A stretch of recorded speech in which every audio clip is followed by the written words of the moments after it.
Okay, we must understand what this book means by institutions, and it turns out that once you understand, there are many forms which they call as diversity of institutions. So the key concepts in this chapter called defining institutions is learn how to define institutions and recognize them in everyday situations. Learn to analyze institutions using action situations. Become familiar with an overview of the institutional analysis and development framework which will be used throughout this book, the rest of this book.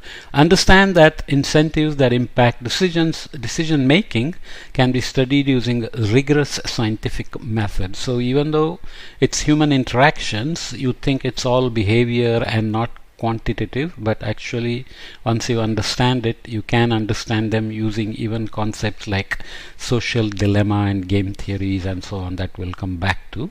It's very critical to understand them because decision making really depends on these typographies. Recognize the wide diversity of institutions in use around the world. So we'll see a few examples.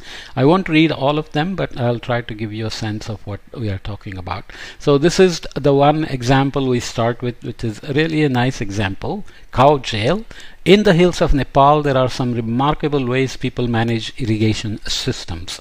So we are starting with irrigation systems, common use or use of water from a common source, and then we come to cow jail and we'll see why that is. When Eleanor Ostrom performed fieldwork in this area in the 1990s, she noticed an enclosed field with a domesticated cow in the center of a village. Her Nepali colleagues explained that this was a kind of a cow jail. If 3 adult members of the local irrigation system agreed that a village member had not followed the irrigation rules, they could confiscate a cow from the offender. These rules were related to how much water a farmer was allowed to take from the irrigation system and how much labor was to be contributed to maintaining the canals of the irrigation system. So you have a common system of canals bringing in water for everybody, and you have a quota for water, but this water comes with a responsibility for maintaining the canal systems. And if you are a free rider, then you get caught and you will be punished. In these small communities, everybody would recognize the cow. Thus, if your cow is seen grazing in the center of the village, everybody would know that you were cheating the community by either taking more than your fair share of water or by not contributing sufficient labor to maintaining the irrigation infrastructure. Moreover, people in the community could milk the cow, a sort of payment for the water or labor that they lost to the guilty farmer. Once the farmer had paid a fee on top of the milk he lost from his jailed cow, the cow would be released back to him and returned to the owner. Needless to say, most members of the irrigation system prefer to follow the rules rather than being embarrassed in this way. So it's not just a monetary punishment, but it's also a social embarrassment. The use of cow jail to get people to comply with the rules looks very exotic. Cow jails are unlikely to work in the US, of course, or in many other places. However, the principle of shaming as punishment is also used in the US. For example, many states publish the names of families and firms who are delinquent on their taxes. The top 250 tax delinquents in the state of California can be found at this website. This list may be controversial,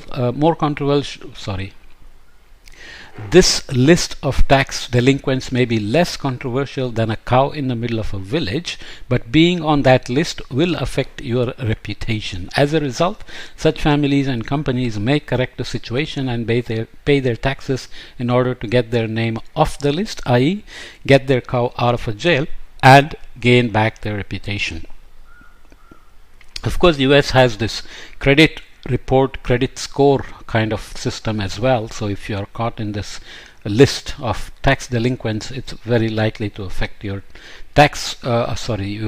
credit score and affect your ability to borrow money and so on as well. Okay, so broadly defined institutions are the prescriptions that humans use to recognize all forms of repetitive and structured interactions. So the examples in the book include just 2 people playing chess, what the rules are, and oftentimes there is no referee. You are just tracking each other, and you know the rules, both of you know the rules, and one wins, one loses, and you have to follow the rules. But there are also other situations where you are borrowing money from a bank, and then there are bank rules, and then there is a guarantee needed. There is a manager who is going to tell you what the interest rates are and how what the penalties are if you don't pay back. There is the classroom where you are all together with the teacher, and you know that everybody simply cannot agree to say we'll all get an A grade, so we will not do anything. But there are rules which says the teacher will teach, he will set the exam or projects or some other evaluation criteria. There is grading so that not everybody gets an A unless it's an exceptional class. So there is grading involved. Sometimes there is something called relative grading, so that absolute marks don't matter. Everything is spread around the highest grade one gets, as to where is the A grade, where is the B grade, and what is the fail grade, and so on and so forth. Right? All these are considered institutions. All of them have some sort of implicit or explicit rules. The people who are involved in the institutional interactions, or people who are using these institutions to deal with each other, know the rules, and many times there are also so-called norms. What you expect, what is expected from the culture you come from. Many times it may be religious moray, implicit rule that you learn based on your caste, your socioeconomic background, class system of some sort, and so on and so forth. So the prescriptions of the institutions then include prescriptions used in households, schools, hospitals, companies, courts of law, etc. These prescriptions can function at different scales. The chess match versus a classroom of 10 students versus 100 students versus 1,000 students. Evaluation criteria may depend on the number of students. The course may decide the kind of evaluation that's used, its field work, class work, and so on. So the scales are involved in many ways. So these vary from households to international treaties as well. When two countries share river waters or borders or trade and so on, there is labor can migrate back and forth and so on. These prescriptions can be one or two broad types. So if there are so many institutional types, then you need to categorize them into broad typographies, rules or norms. Because rules and norms are essentially human constructs agreed upon or recognized by a group of people, they are not immutable. So you can change them. They are not set in stone. It's not like Moses and the 10 Commandments, which we don't follow so well anyways.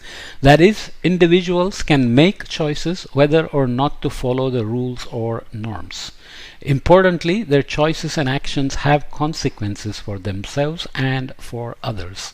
So if you break the rules, you may free ride for a while, but you may get caught and have to pay a price, like the cow jail. Or there may be legal implications that prevent you from using the facility or the institutional benefits. And what you do will also have consequences for other people. If you steal more water than your share, obviously you take it from other people, and so on, right? So all these are broad constructs of institutions, and they fall into rules and norms.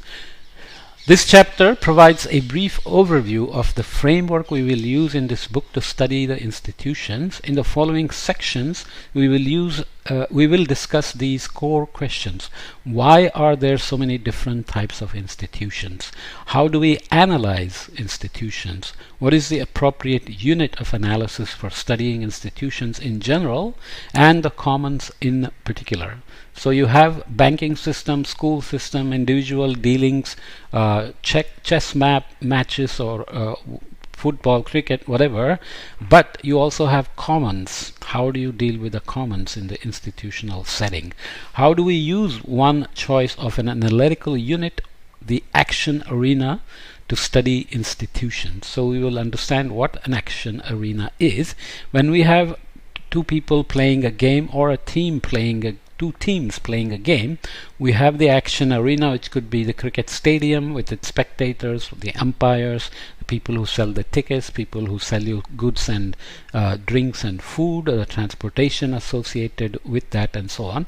So action arena can be involve action arena can involve many players, or it could be just the chessboard and you two sitting and talking to each other. Could be Karen, could be anything, so you can imagine what we mean by institutions in this sense. What are the core components of an action arena? This is important to understand because the action arena and the associated rules and norms are going to tell you how people's behavior will affect the outcome and each other, and how to ensure that rules are followed, and how the norms come about, and what happens if someone doesn't follow the norm, and so on. So I will leave this here, and then we'll come back and look at institutional diversity in the next podcast. Okay?